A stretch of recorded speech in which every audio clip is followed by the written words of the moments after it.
তুই আমার একমাত্র সম্পদ, আমার সোনার রাজহাঁস। তুই থাকলেই আমার মন একটু শান্ত হয়। দেখো, আজকেও আমি তোমার জন্য ডিম দিলাম, এগুলো খেয়ে একটু শক্তি পাও। বেশ বেশ, আল্লাহ তোমার ভালো করুক। আজ আবার ডিমি ডিম, কিন্তু পেটটা কেন ভরে না রে? পেট ভরে না, মনও ভরে না, সব সময় অভাব আর অভাব। ওই রাজহাঁস, তুই এত ডিম দিস, তাও আমার কষ্ট শেষ হয় না কেন?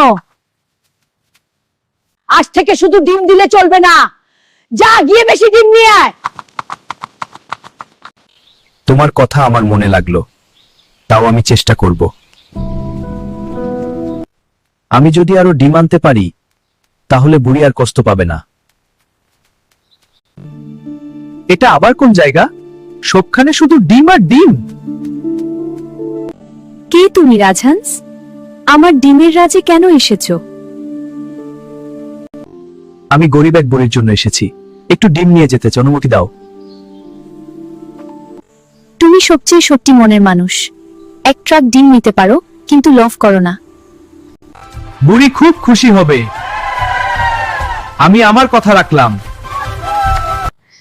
ও আল্লাহ, এটি ডিম! আমি ভুল করেছিলাম রাজহাঁস। আজ থেকে আর রাগ করে কথা বলবো না, তোর উপর আমি গর্বিত। ওরে ভাই, দুঃখিনী বুড়ির জন্য লাইক এন্ড সাবস্ক্রাইব করে দিও।